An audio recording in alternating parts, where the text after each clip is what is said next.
guys, welcome back to Sylvia's blog. Today we're going to be talking about keeping your spark. So what do I mean by that? Well, what I mean is, have you ever watched a child, actually just watched a child be? If you have children of your own, I'm sure you've taken a moment or sometimes looked at your child like, wow, they just did that. Because there's not too much thought sometimes put into things. Keeping your spark is really about finding that thing that gets you going in the morning and doing it. And kids are really, really good at that. So if you've ever watched a child, they don't often overthink things.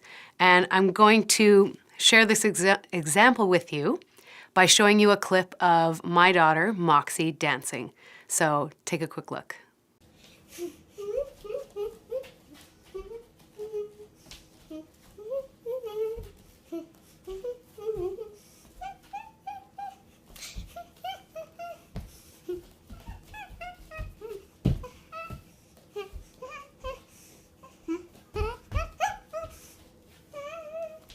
As you can see from the video, she didn't even have music on. She made her own music by humming, and she just started to dance.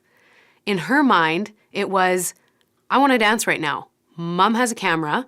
I'm going to ask her to videotape me. And she dances away to her heart's content. Now, so often, that's not what we as adults do. We'll think about, I like this song. Maybe I'm going to start dancing. And then we start overthinking things. Thoughts come into our head like, no, I can't dance. People are going to laugh at me. Or, you know what? I'm not the greatest dancer. Or, is my hair the right length, my body type?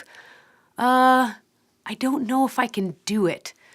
All these insecure little quips and voices come into your head, and they so often just crush that spark that's in you that was meant to be just shone wherever you go.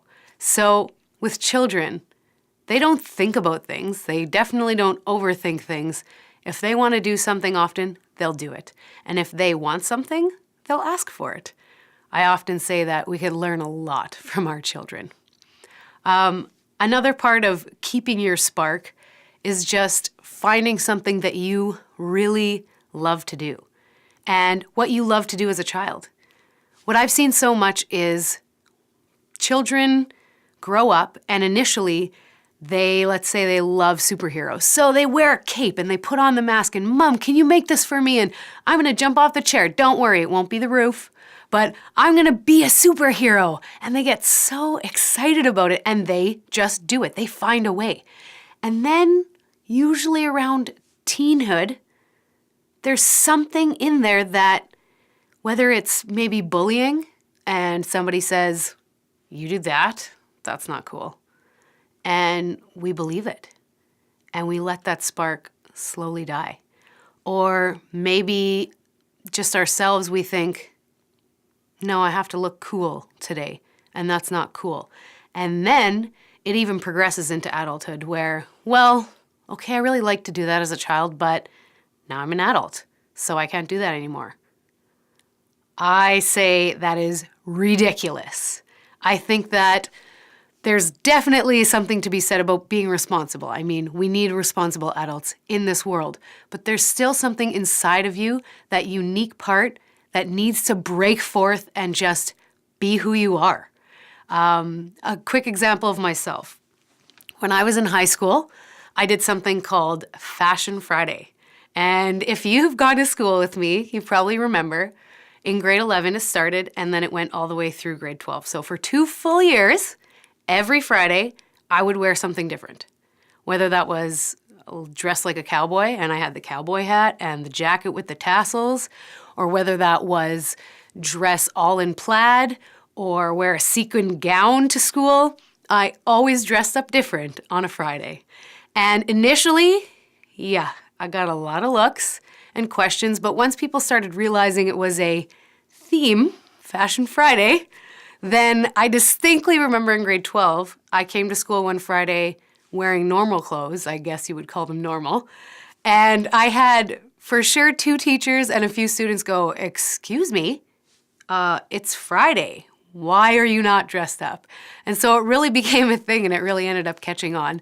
And I realized, even as an adult, I love dressing up. I mean, clearly you can see my spark in my creativity has not quite dwindled, and I don't want it to either.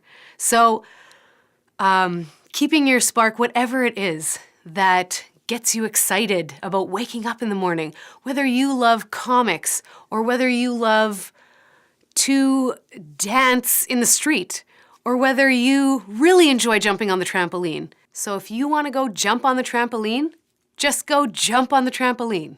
Go find out what it is that makes you so excited and feel like a kid again, and do it. Of course, making sure you're not going to harm any other person or yourself, but to an extent, I think that we need to bring our spark back. I think Dr. Seuss said it best when he said, "We're all a little weird, and life's a little weird. And when we find someone whose weirdness is compatible with us, we join up with them and fall in mutual weirdness and call it love." So be a little weird today. Have some fun. Thanks for listening, and we'll see you next week.